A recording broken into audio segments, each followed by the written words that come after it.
9분 충전으로 1000km를 달리는 배터리. 스스로 경로를 수정하며 3시간을 멈추지 않는 AI 로봇. 세계 최대 AI 기업 엔비디아가 핵심 메모리를 맡긴 나라. 이 세 가지를 동시에 보유한 나라는 지금 지구상에 하나뿐입니다. 미국도 중국도 일본도 갖지 못한 것이 있습니다. 그런데 세계는 오랫동안 이 나라를 부품 조립국이라고 불렀습니다. 누가 틀렸을까요?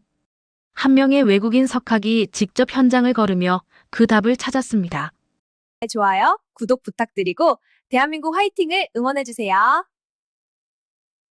저는 에릭 판데르 베르흐입니다.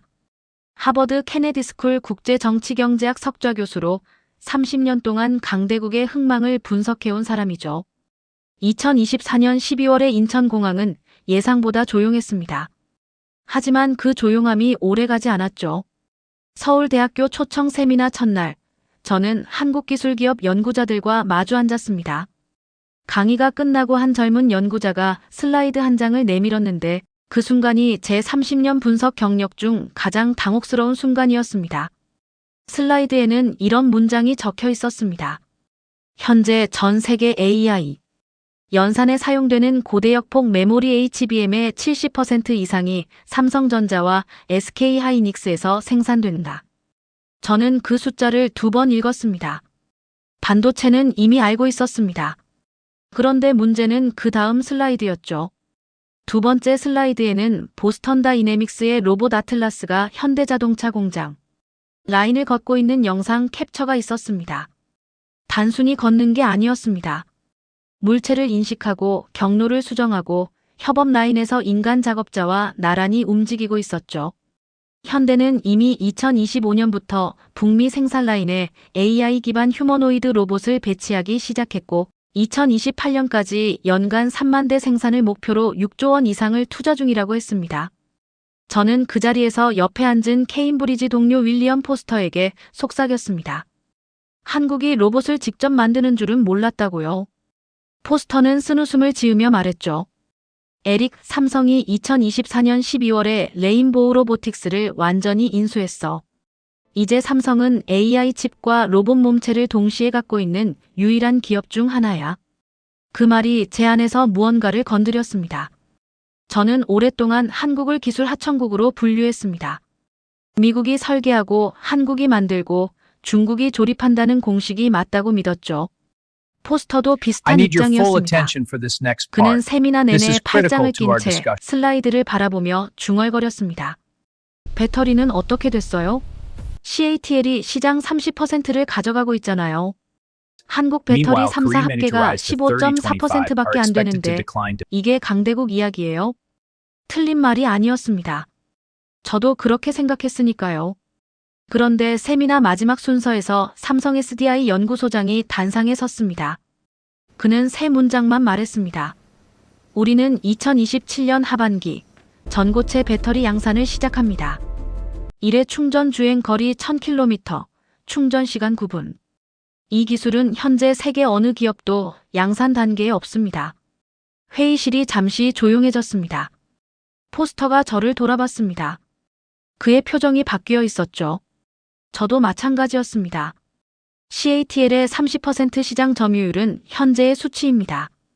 그런데 지금 이 자리에서 제시된 건 2027년 이후의 판도였습니다.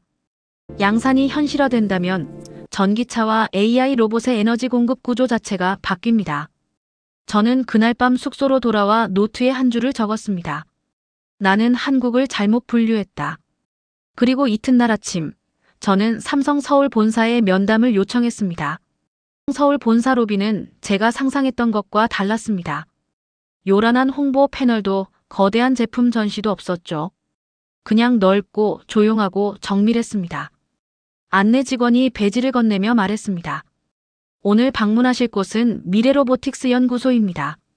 저는 잠깐 멈췄습니다. 면담을 요청할 때 반도체 부서를 예상했는데 로봇 연구소라니. 연구소는 지하 2층에 있었습니다. 엘리베이터 문이 열리자마자 금속과 윤활유 냄새가 났습니다. 공장 냄새가 아니라 실험실 냄새였죠. 통로 양쪽으로 유리벽이 이어졌고 그 안에서 팔 하나짜리 로봇이 정밀 부품을 조립하고 있었습니다. 속도는 사람 손의 3배, 오차는 0.01mm 이하라고 안내원이 덧붙였습니다. 저를 맞이한 사람은 연구소장 김재원 박사였습니다. 카이스트 출신의 MIT 박사 후 연구원을 거친 인물이었죠. 40 초반으로 보였지만 말하는 방식은 달랐습니다. 빠르고 정확하고 불필요한 수식어가 없었습니다. 김 박사가 첫 번째로 보여준 건 작동 중인 휴머노이드 로봇이었습니다. 레인보우 로보틱스 플랫폼에 삼성이 자체 개발한 AI 추론 칩을 얹은 시제품이었죠. 삼성은 2024년 12월 레인보우 로보틱스를 완전 인수한 뒤 6달 만에 이 결합 시제품을 완성했다고 했습니다. MIT에서 유사한 프로젝트를 진행할 때 14달이 걸렸던 작업을 한국 팀은 6달에 끝낸 겁니다. 저는 속으로 계산했습니다. 속도만의 문제가 아니었죠. AI 칩 설계 능력과 로봇 하드웨어를 동시에 갖추는 순간 두 가지를 통합하는 속도 자체가 경쟁력이 됩니다. 미국은 엔비디아가 칩을 만들고 보스턴 다이내믹스가 로봇을 만들지만 두 회사는 서로 다른 지붕 아래 있습니다. 삼성은 그 두 지붕을 하나로 합치고 있었죠. 그런데 그 방 한쪽 벽에 화이트보드가 하나 있었습니다. 수식이 빼곡히 적혀 있었는데 지워진 흔적이 없었죠. 저는 무심코 그 앞에 섰습니다. 로봇공학 수식이 아니었습니다. 에너지 밀도, 충방전 사이클, 열분산 계수, 이온 이동 속도, 배터리 수식이었습니다. 김 박사에게 물었습니다. 이게 로봇 연구소에 있는 이유가 있습니까? 그는 짧게 답했습니다. 로봇이 얼마나 오래 움직이느냐는 결국 배터리가 결정하니까요. 단 2문장이었지만 그 말이 생각보다 오래 머릿속에 남았습니다. 현재 리튬이온 배터리로는 무거운 휴머노이드가 1시간 남짓밖에 움직이지 못합니다. 그런데 삼성 SDI가 2027년 양산을 목표로 개발 중인 전고체. 배터리는 에너지 밀도가 현재의 2배 이상입니다. AI 로봇의 자율성, 작업 지속 시간, 현장 투입 가능성. 이 모든 것의 하한선은 배터리 성능이었습니다. 그 순간 저는 하나의 연결고리를 봤습니다. AI 로봇과 배터리는 별개의 산업이 아니었습니다. 한 기업 안에서 하나의 연구축으로 이어진 구조였죠. 면담을 마치고 나오는 길에 저는 입구 쪽에서 낯익은 실루엣을 발견했습니다. 윌리엄 포스터였습니다. 그는 저를 보고도 먼저 말을 걸지 않았죠. 로비 한편에서 팜플렛을 들여다보고 있었는데 그의 손이 멈춰 있었습니다. 팜플렛을 읽는 게 아니라 생각하고 있는 표정이었죠. 저는 그가 여기에 있다는 사실이 묘하게 신경 쓰였습니다. 그날 밤 저는 김 박사가 건넨 자료를 다시 펼쳤습니다. 마지막 페이지에 작은 글씨로 이런 문장이 있었습니다. 2026년 1분기 엔비디아와의 협의 결과에 따라 다음 단계가 결정됩니다. 저는 그 문장 아래에 연필로 동그라미를 쳤습니다. 다음 단계. 그게 무엇인지 저는 아직 모릅니다. 하지만 그 화이트보드의 수식이 그리고 로비에서 마주친 포스터의 표정이 자꾸 머릿속에 걸렸습니다. 현대자동차 울산 공장 방문은 김재원 박사가 주선해줬습니다. 삼성 연구소를 떠나던 날 아침, 그가 짧은 메모 한 장을 건넸죠. 거기서 직접 보시는 게 낫겠습니다. 울산까지는 KTX로 2시간 남짓이었습니다. 저는 차창 밖을 바라보며 전날 밤 동그라미를 쳤던 문장을 다시 떠올렸습니다. 2026년 1분기 엔비디아와의 협의 결과에 따라 다음 단계가 결정됩니다. 그 문장이 무엇을 의미하는지는 여전히 몰랐습니다. 하지만 뭔가 큰 그림의 일부라는 느낌은 지워지지 않았죠. 공장 입구에서 현대 측 엔지니어가 저를 맞았습니다. 안전모를 건네며 한 가지만 당부했습니다. 라인 안에서는 절대 멈추지 마십시오. 로봇이 사람을 장애물로 인식합니다. 베이징으로 떠난 다음 날, 저는 서울로 돌아왔습니다. 숙소 책상 위에는 미처 정리하지 못한 자료들이 쌓여 있었죠. 삼성 연구소 브리핑 자료, 현대공장 엔지니어가 건넨 수치표, 그리고 제가 직접 메모한 노트 3권. 저는 그것들을 하나씩 펼치며 지난 며칠을 정리하려 했습니다. 그런데 노트북 화면에 메일 한 통이 와 있었습니다. 발신인은 런던 왕립국제문제연구소, 채텀하우스였습니다. 다음 주 서울에서 열리는 아시아 기술 경쟁력 국제 세미나에 토론 패널로 참석해달라는 요청이었죠. 주제는 아시아 AI 로봇 산업의 패권 구도였습니다. 저는 잠시 망설였습니다. 일주일 전이라면 거절했을 겁니다. 한국에 대해 할 말이 없었을 테니까요. 하지만 지금은 달랐습니다. 저는 수락 버튼을 눌렀습니다. 세미나는 서울 광화문 한 호텔 대회의실에서 열렸습니다. 패널은 5명이었습니다. 싱가포르 국립대 AI 정책 교수, 도쿄대 산업공학 교수, 베이징대 기술경제학 교수 왕리, 저, 그리고 윌리엄 포스터. 포스터는 베이징을 다녀온 뒤였습니다. 그는 자리에 앉으며 저와 눈이 마주쳤지만 아무 말도 하지 않았습니다. 첫 번째 발언 순서는 포스터에게 돌아갔습니다. 그는 자료 없이 말했습니다. 준비한 원고도 없었죠. 그냥 마이크를 잡고 천천히 말하기 시작했습니다. 한국의 AI 로봇 산업은 인상적입니다. 하지만 구조적 한계가 있습니다. 한국 AI 로봇에 들어가는 핵심 GPU는 엔비디아 제품입니다. 엔비디아는 미국 회사죠. 배터리 시장은 CATL이 30%를 가져가고 있습니다. CATL은 중국 회사입니다. 한국은 훌륭한 조립 능력을 갖고 있습니다. 하지만 조립은 패권이 아닙니다. 회의실이 조용해졌습니다. 베이징대 왕리 교수가 고개를 끄덕였습니다. 포스터의 말을 지지하는 표정이었죠. 도쿄대 교수도 비슷한 표정이었습니다. 싱가포르 교수는 중립적인 얼굴로 메모를 했습니다. 저는 마이크를 잡았습니다. 틀린 말이 아닙니다. 저도 일주일 전까지는 그렇게 생각했습니다. 하지만 저는 지난 며칠 동안 삼성 미래로보틱스 연구소와 현대울산 공장을 직접 방문했습니다. 제가 본 것은 조립이 아니었습니다. 삼성은 AI 추론 칩과 로봇 하드웨어를 한 지붕 아래 통합했습니다. MIT가 14달 걸린 작업을 6달에 끝냈죠. 현대울산 공장에서 아틀라스는 스스로 판단하며 불량률을 23% 낮췄습니다. 그리고 삼성 SDI는 2027년 전고체 배터리 양산을 준비하고 있습니다. 에너지 밀도 2배, 충전 시간 9분. 이것이 현실화되면 배터리 시장의 구도는 지금과 달라집니다. 포스터가 끼어들었습니다. 2027년은 아직 오지 않았습니다, 에릭. 저는 그를 바라봤습니다. 맞습니다. 2027년은 아직 오지 않았죠. 하지만 저는 그 화이트보드를 직접 봤습니다. 수식이 완성 단계에 있었습니다. 그리고 엔비디아와의 협의가 진행 중입니다. 그 결과가 나오면 이야기가 달라질 겁니다. 왕리 교수가 말했습니다. 협의는 협의일 뿐입니다. 계약이 아니죠. 저는 그 순간 무언가가 제 안에서 단단해지는 걸 느꼈습니다. 분노는 아니었습니다. 확인하고 싶다는 욕구였죠. 저는 지금 이 자리에서 한국을 변호하고 있는 게 아니었습니다. 제가 틀렸는지 아니면 포스터와 왕리가 틀렸는지를 직접 확인하고 싶었습니다. 세미나가 끝나고 저는 곧장 노트북을 열었습니다. 삼성 측 연락처를 찾아 메일을 보냈습니다. 엔비디아와의 협의 현황을 확인할 수 있는 자리를 만들어줄 수 있겠냐고. 답장은 2시간 뒤에 왔습니다. 내용은 짧았습니다. 조만간 공식 발표가 있을 예정입니다. 저는 그 문장을 3번 읽었습니다. 공식 발표 예정이라는 답장을 받은 날 밤, 저는 잠을 제대로 이루지 못했습니다. 머릿속에서 포스터의 말이 계속 맴돌았죠. 조립은 패권이 아닙니다. 왕리 교수의 고개 끄덕임도 지워지지 않았습니다. 사흘 뒤, 베이징 국제기술포럼 초청장이 도착했습니다. 주최는 중국과학원 산하기술정책연구소였습니다.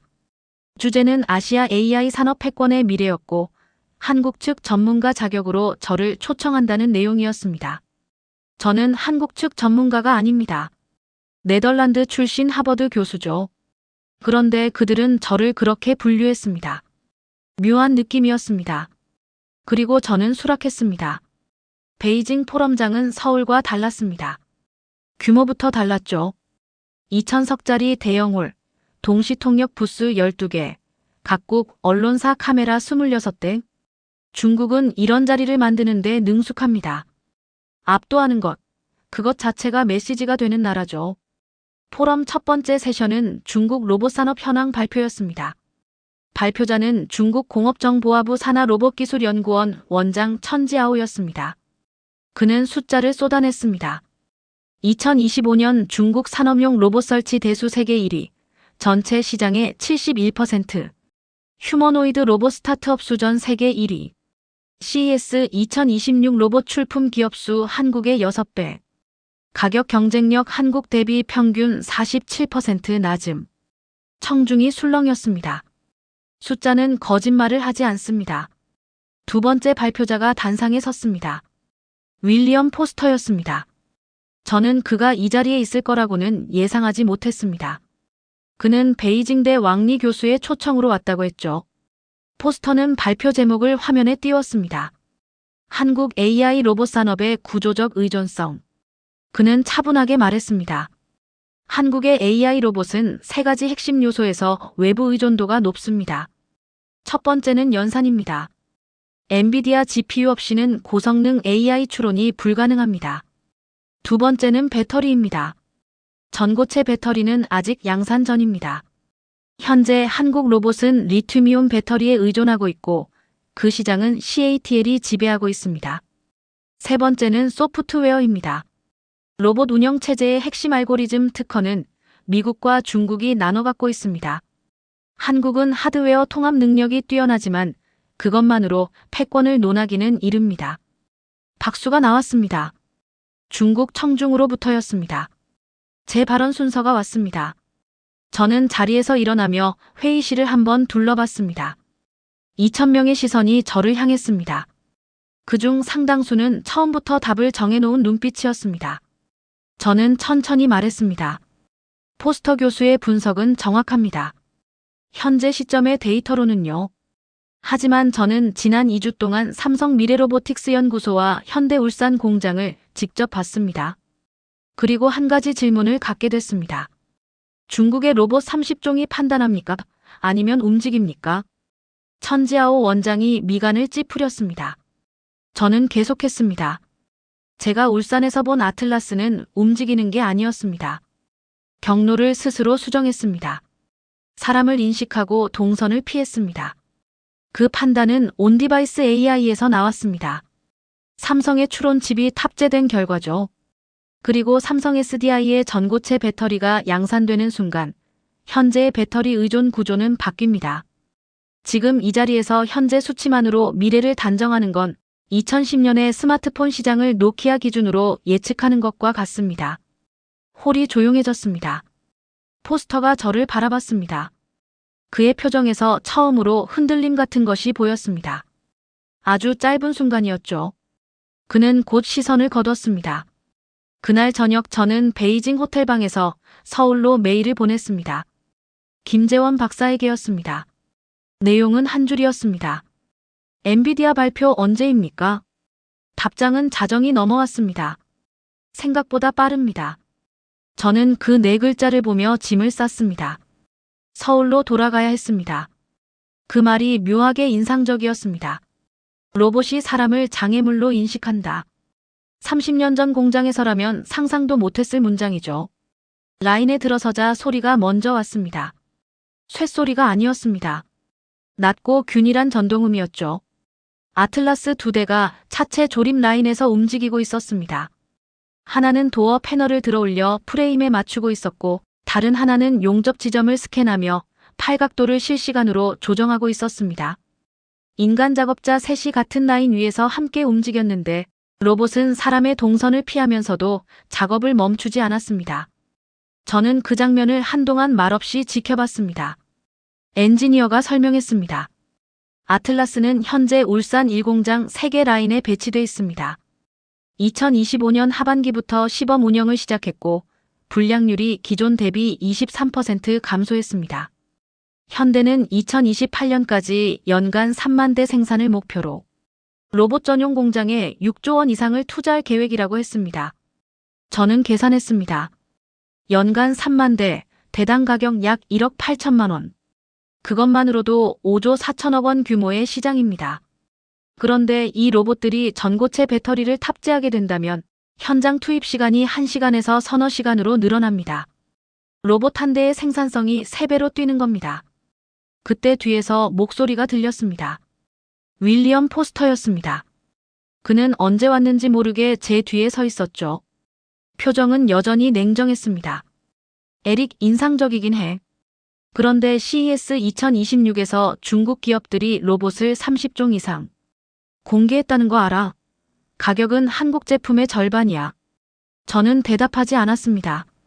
그의 말이 틀리지 않았기 때문이죠. 중국은 규모로 밀어붙이는 나라입니다. 30종의 로봇을 한꺼번에 공개할 수 있는 나라는 지금 중국뿐입니다. 하지만 저는 방금 본 장면을 지울 수가 없었습니다. 아틀라스는 단순히 움직이는 기계가 아니었습니다. 판단하고 있었습니다. 경로를 바꾸고 사람을 인식하고 오차를 스스로 수정하고 있었죠. 그 판단의 속도가 중국 로봇과 다른지는 제가 아직 확인하지 못했습니다. 포스터가 외투 안쪽에서 항공권을 꺼냈습니다. 나는 베이징 간다. 직접 비교해 볼 생각이야. 저는 그 항공권을 바라봤습니다. 베이징. 그 단어가 공장 소음 속에서 유독 또렷하게 들렸습니다. 서울에 돌아온 건 베이징을 떠난 지 16시간 뒤였습니다. 인천공항에서 택시를 탔을 때 김재원 박사에게서 문자가 왔습니다. 내일 오전 10시 삼성 서울 본사로 오십시오. 그게 전부였습니다. 설명도 의제도 없었습니다. 다음 날 아침 저는 평소보다 일찍 일어났습니다. 노트를 챙겼고 지난 3주간 메모한 것들을 처음부터 다시 읽었습니다. 서울대 세미나의 숫자들, 화이트보드의 배터리 수식, 울산 공장의 아틀라스, 베이징 포럼에서 포스터의 말. 그것들이 하나의 선으로 이어지는 느낌이 들었습니다. 아직 끝이 보이지 않는 선이었죠. 본사 로비에 들어서자 김 박사가 직접 마중을 나와 있었습니다. 그는 악수를 건네며 말했습니다. 오늘 좋은 자리에 오셨습니다. 안내된 곳은 지난번 연구소가 아니었습니다.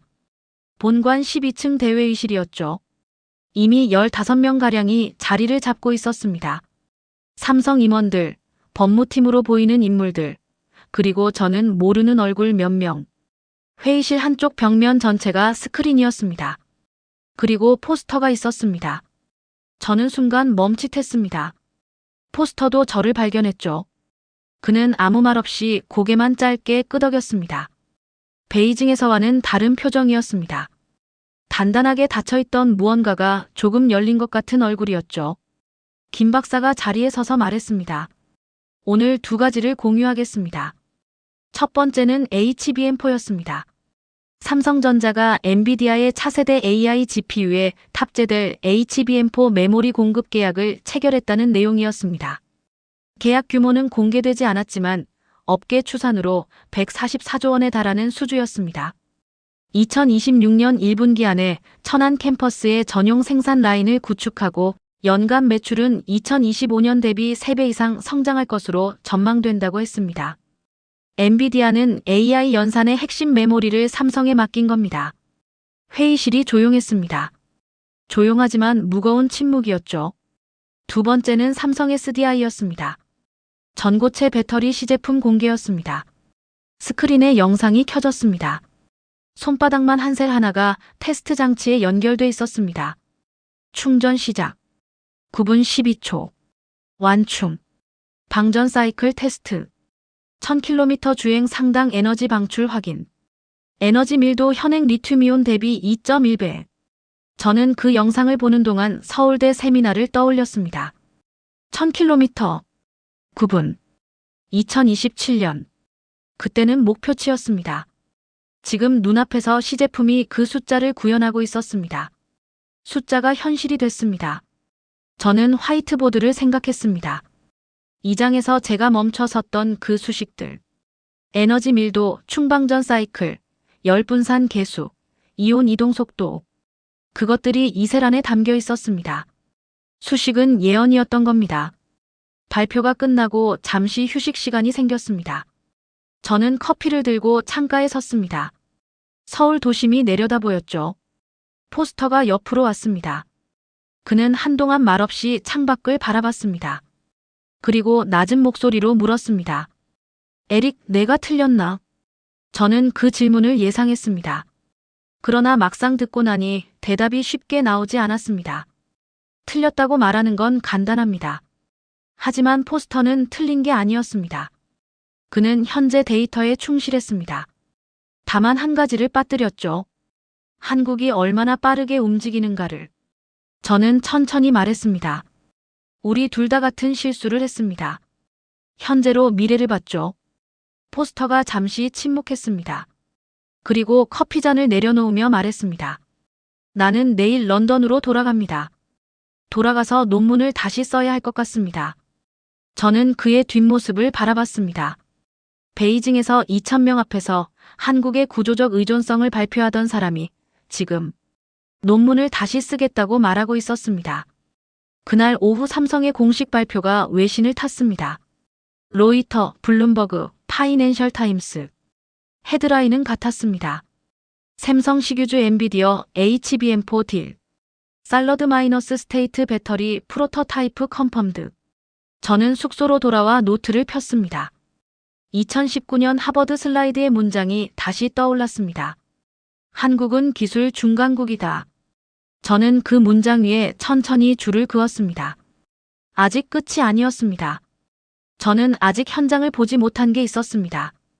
김재원 박사가 안내한 마지막 장소는 경기도 화성이었습니다. 삼성 SDI 배터리 연구동과 미래로보틱스 통합 실증 라인이 함께 있는 곳이었죠. 박사는 전날 밤 짧은 메모를 보냈습니다. 내일이 마지막입니다. 직접 보셔야 할 게 남아 있습니다. 저는 그 문장을 읽으며 울산 공장을 떠올렸습니다. 그때도 직접 보는 게 낫겠다는 말이었죠. 한국 사람들은 설명보다 현장을 먼저 보여줍니다. 그게 이제는 낯설지 않았습니다. 화성 연구동은 울산과 분위기가 달랐습니다. 공장 소음이 없었습니다. 대신 낮고 균일한 냉각 팬 소리가 건물 전체를 채우고 있었죠. 안내를 맡은 삼성 SDI 연구원이 설명했습니다. 전고체 배터리 셀은 온도에 민감합니다. 이 건물 전체가 항온 구조입니다. 첫 번째로 안내된 곳은 배터리 실증 라인이었습니다. 어제 회의실 스크린에서 봤던 그 셀이 이번에는 실제 크기로 눈앞에 있었습니다.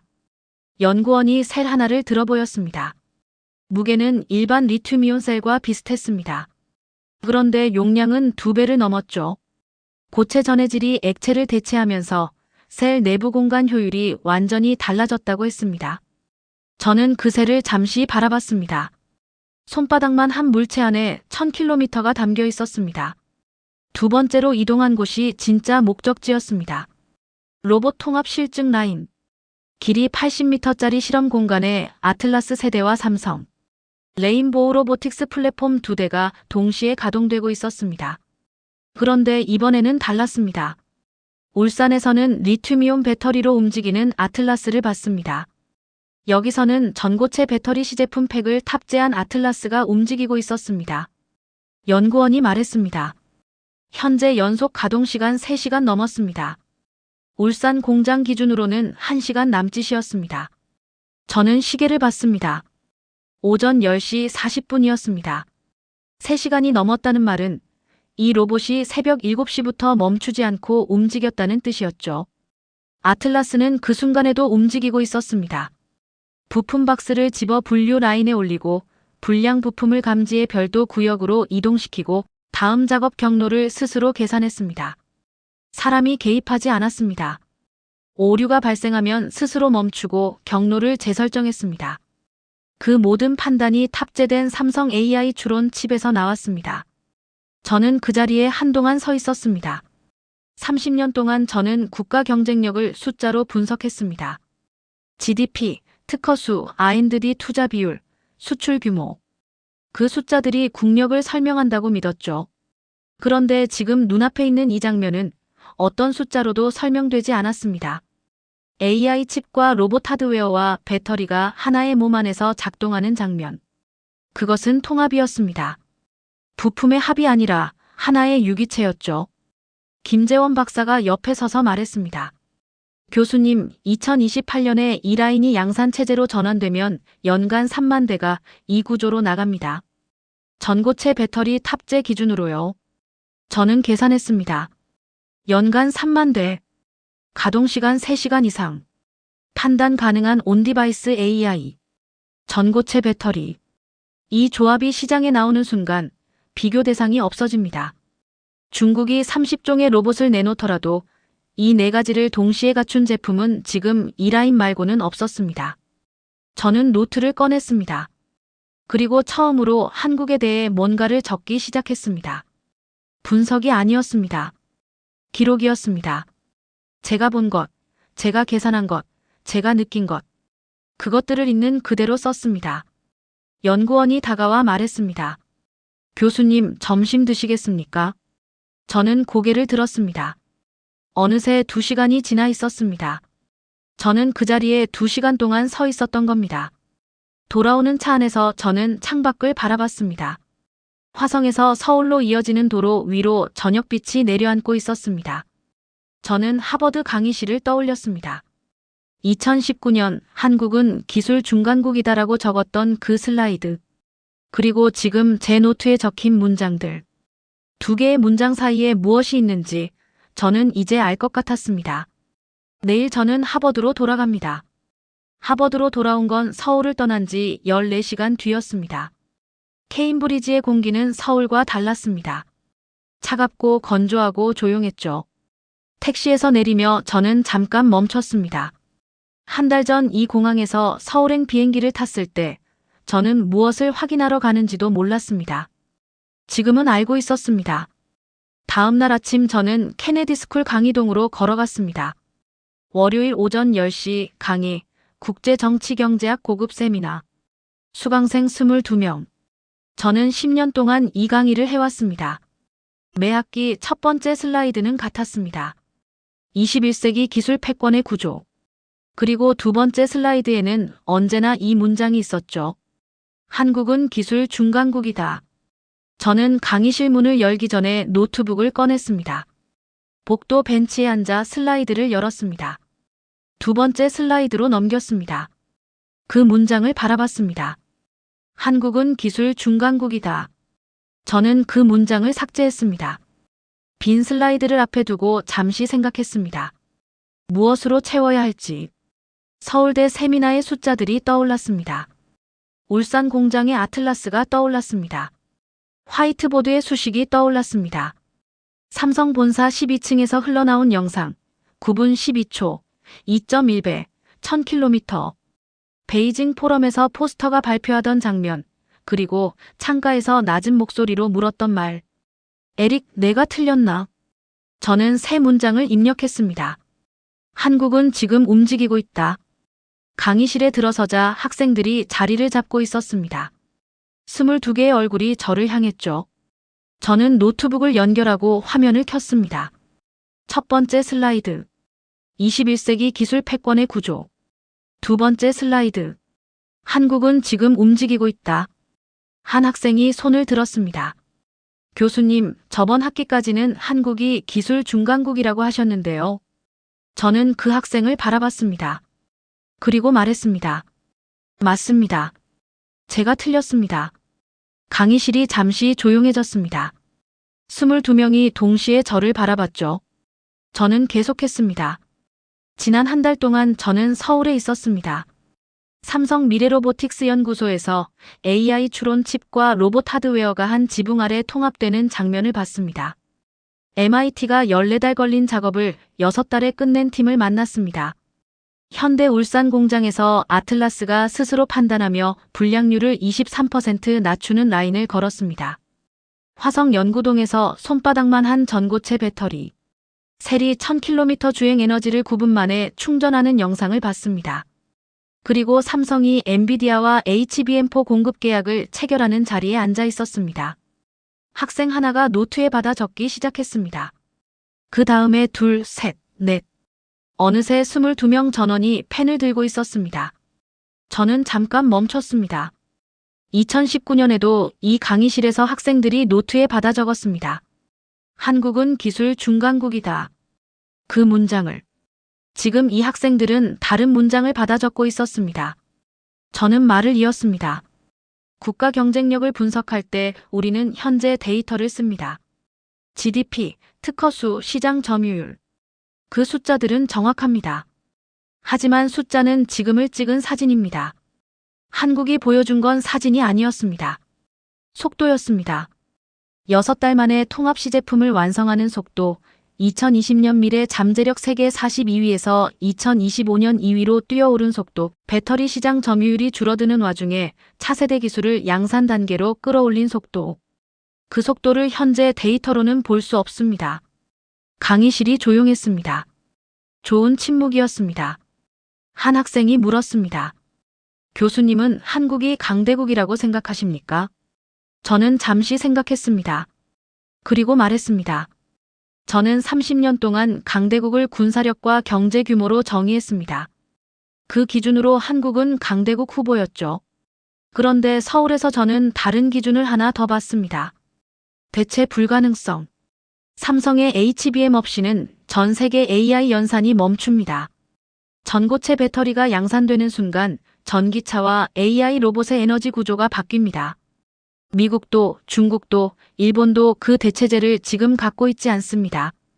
대체할 수 없는 나라를 강대국이라고 부르지 않는다면 우리에게 더 정확한 단어가 필요합니다. 학생들이 받아 적었습니다. 저는 화면을 한 번 더 넘겼습니다. 세 번째 슬라이드에는 제가 화성 연구동에서 직접 찍은 사진이 있었습니다. 전고체 배터리셀을 탑재한 아틀라스가 80m 라인을 걷고 있는 장면이었죠. 새벽 7시부터 멈추지 않고 3시간째 움직이고 있던 그 로봇. 저는 말했습니다. 이 로봇은 지금도 움직이고 있을 겁니다.